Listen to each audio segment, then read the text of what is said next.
r/AskReddit. Men and women of Reddit. What makes you jealous of the opposite sex? Clothing options. Specifically referring to an office/business setting. Oh, it's 95 degrees outside today. What should I wear? Wait a minute, that's not even a question. I'm wearing long pants and a long sleeve shirt, and possibly even a jacket. Because reasons. Meanwhile, half the girls in the office are in dresses that come slightly above the knee, oftentimes without sleeves. Then apparently we have to turn down the AC because they are cold, even though I'm sweating my ass off over here and can't do a damn thing about it. Put a fucking sweater on, Beth. I'm not bitter. Seriously though, there needs to be some kind of shorts revolution for men's business attire, specifically in climates that are warmer majority of the year. Oh thank God. This drives me mad.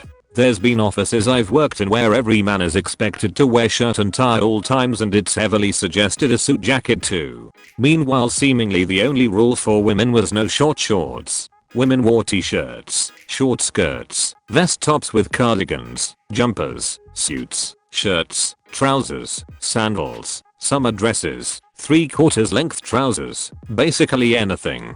There was me melting to death in the middle of summer being choked by my tie, and opposite was Julie in her paper thin short sleeve cardigan, vest and short skirt asking for the heating to be turned up.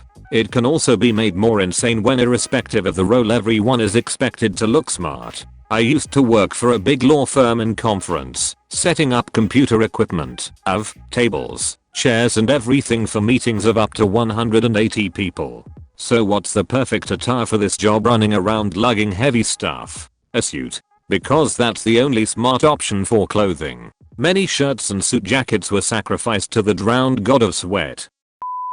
Intimacy among friends. Hanging with my boys can be fun, but awfully lonely at the same time. All touch doesn't have to be sexually, but among men, or at least my male friend groups, it's treated as such. Legit can't remember when I was hugged or felt like my homies were intently interested in my well-being. Shit, at this point I'd take a rub on the shoulder and everything will be alright, man. Don't really have much female friends, and my sisters hate me, as well as trying to avoid being a mama's boy, even though God knows she'll always be there for me. But sometimes I just want my male friends to care about me as much as they care about chasing and being around till.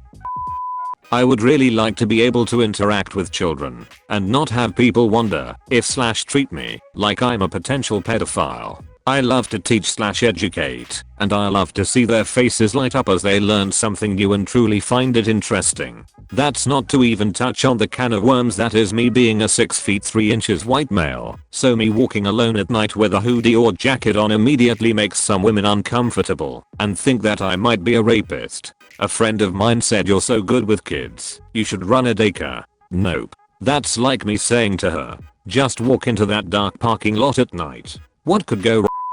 I have told this before. I do love the story. I have a friend who is an over 6 foot tall, about that wide, Samoan.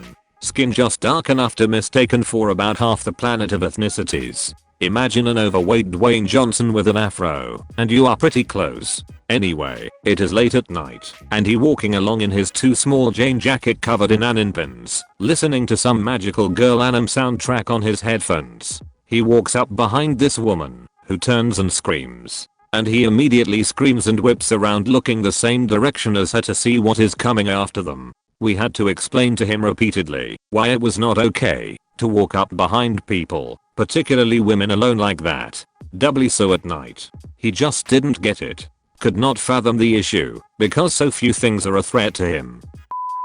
Strength differences. It's something like the top percent of women, aka those who actually train, are the same in strength as the bottom, untrained percent of men. The safety and ability to do for oneself that comes with that strength curve of men and women is like two bell curves with a little intersection in between. Oh yeah, this one blows my mind. So I'm 37 f 5 feet 7 inches 130 pounds. Not like gym obsessed or anything, but on the more athletic side compared to many my age. My partner is 35 meters 5 feet 8 inches 130 pounds and cannot remember the last time he worked out. I look stronger than him to the point that people comment on it. No, not at all. Looks deceive big time. Like, He is so much stronger than I am, and it's just not fair, because we are like practically the same size and I actually try somewhat. LMAO. This one is slowly changing, but men are expected to do most, if not all of the pursuing. I'm not entirely sure of the biological/psychological reasons for this, but being pursued is nice. Also, women are generally more community oriented and supportive of each other than men. Men don't get as much emotional safety net. This is too true. And it doesn't stop when you get married either. My wife constantly tells me if it was up to me, we would have sex a lot more often. To which I respond, well then why don't we?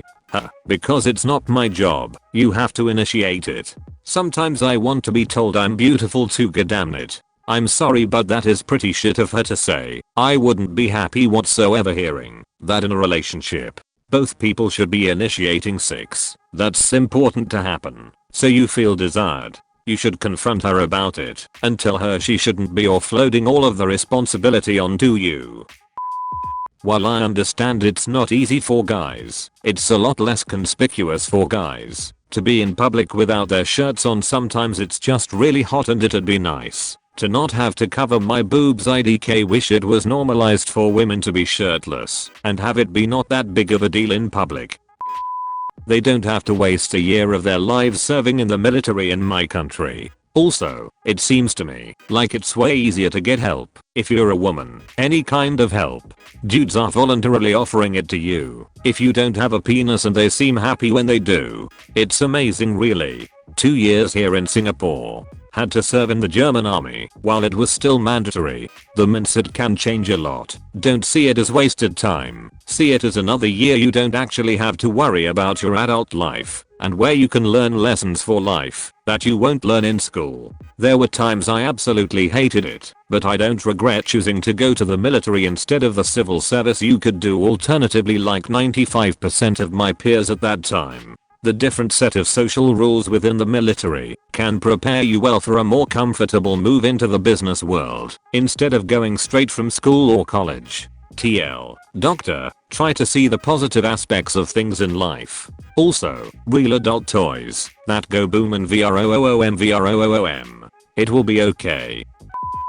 That when they are talking, people listen to them. My friends and I won't have to deal with guys talking to us like young children, especially when it comes to cars. I had to prepare myself not to get pissed going car shopping as my boyfriend was going to go with me. I knew that they would look to him instead of me. Every place we went, I had to say, I'm the one with the money, this car is for me. Then they tried to pull some shit when I knew the car was off.